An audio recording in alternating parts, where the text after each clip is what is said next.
Você conhece a história da gravadora Elenco?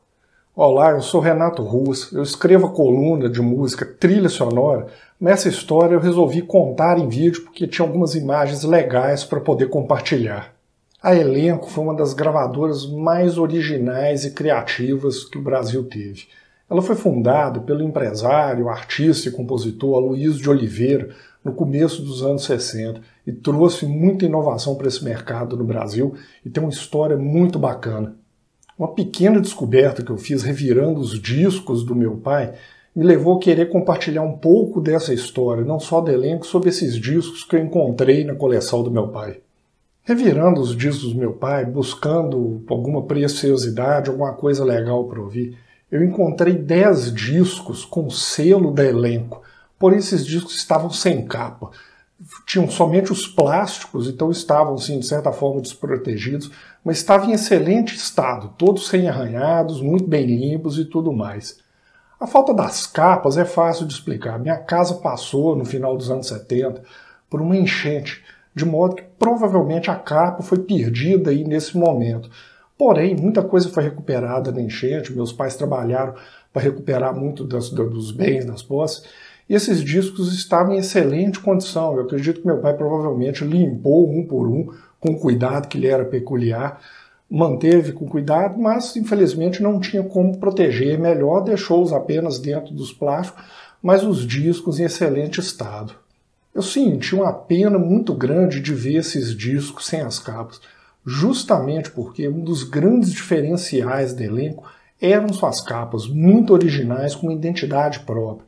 E aqui agora cabe abrir um parênteses para falar um pouco sobre a Elenco e o Aloysio de Oliveira, o seu fundador. O Aloysio de Oliveira passou um bom período nos Estados Unidos. Ele foi parar lá como parte do Bando da Lua, que era a banda que acompanhava Carmen Miranda. Muitos de vocês devem se lembrar que a Carmen Miranda acabou se destacando lá fora, participou inclusive de desenhos da Disney junto com o Pato Donald e o Zé Carioca, e o Aloysio de Oliveira, fazendo parte disso, acabou se ligando à própria Disney, onde ele trabalhou por vários anos, participou inclusive da dublagem de vários filmes da Disney para o português. Depois ele retorna para o Brasil e se torna diretor artístico da Odeon, uma das gravadoras mais importantes que a gente tinha na época. Ele resolve então fundar em 63 a Elenco, trazendo uma proposta muito inovadora e diferenciada para o mercado fonográfico brasileiro. Possivelmente até influenciado pela Disney, que tinha uma preocupação muito grande com o produto como um todo, não só a qualidade do produto, mas todos os aspectos que o cercam.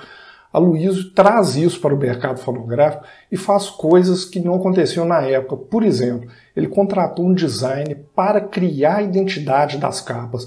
Então as capas do Elenco têm uma identidade própria, você bate o olho e consegue identificar. Naquela época, o mercado brasileiro, as capas eram muito sem originalidade, era apenas uma foto do artista ali, nada mais, um nome, um texto. Aloysio então traz uma proposta inovadora para as capas, para fazer algo diferente. E outro pilar da Elenco, é claro, para fazer justiça ao nome. Ele monta um time de primeiríssima linha que reúne os principais artistas da música brasileira na época, como Tom Jobim, Nara Leão, Vinícius de Moraes, Baden Powell, Edu Lobo, Silvinha Telles e tantos outros. Pode-se dizer que ele montou um time da pesada, assim, com o melhor que a gente poderia ter naquela época da MPB e da Bossa Nova.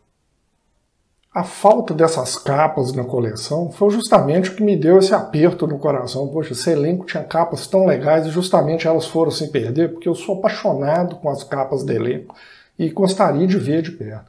Porém, a pesquisa que eu fui fazer dos discos me aliviou um pouco, vamos dizer, essa pena, essa dor que eu fiquei.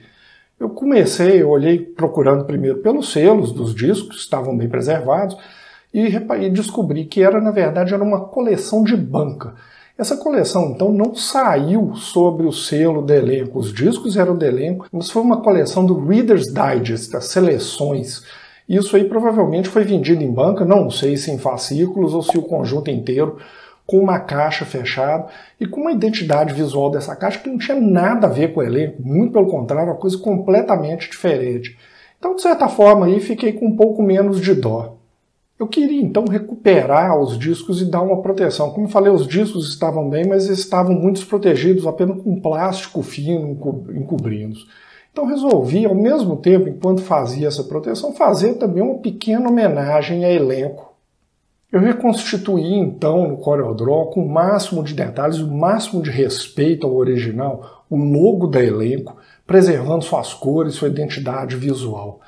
Fiz também a parte das fichas técnicas do disco com as informações que eu tinha na mão, que era o nome das faixas, o nome dos autores. Infelizmente eu não tinha mais informações, por exemplo, como os músicos que tocaram em cada faixa, mas tentei preservar o máximo, porque eu acho muito legal pegar um disco e ter esse tipo de informação, saber quem são os autores, quem contribuiu com a faixa. Mas infelizmente o que deu para resgatar aí no caso foram os nomes das faixas e o nome dos autores. Com esses materiais feitos aí no CorelDRAW, levei isso para uma gráfica, imprimi em papel de boa qualidade, eu não tinha como fazer uma capa de disco, mas imprimi aí as faixas aí que eu ia colar na capa. Comprei capas de papel de boa qualidade próprias para disco, com uma gramatura boa para dar proteção que os discos mereciam, num site chinês famoso aí onde você encontra de tudo. E com esse material impresso, recortei com muito cuidado no estilete ali, com o máximo de capricho, colei com o máximo de cuidado e recuperei os discos aí, fazendo uma pequena proteção e, como eu falei, uma homenagem. E aí o resultado ficou até legal, né? Tentando preservar a imagem do elenco, já que aquela imagem das seleções não tinha nada a ver com o elenco, e eu queria deixar com isso. Agora a questão é divertir o que eu estou fazendo. Como eu disse, os discos estão muito bem conservados, é uma coletânea excelente de grandes artistas e passa aí pelo fino que teve na mão do elenco, como Tom Jobim, Vinícius, Baden, MPB4, Edu Lobo e tudo mais. E na verdade eu queria fazer duas homenagens. A primeira homenagem é ao meu pai. Meu pai sempre teve muito cuidado e capricho com suas coisas, com as coisas que ele considerava de valor. E ele cuidava muito bem dos seus discos, porque música era uma coisa realmente importante para ele. A segunda homenagem, é claro, é para o próprio elenco e para o Luiz de Oliveira. Eles são uma página importante da nossa música, deu uma contribuição, trouxe uma proposta diferenciada para o nosso mercado fonográfico, e fez questão de reunir e manter ativa a bossa nova.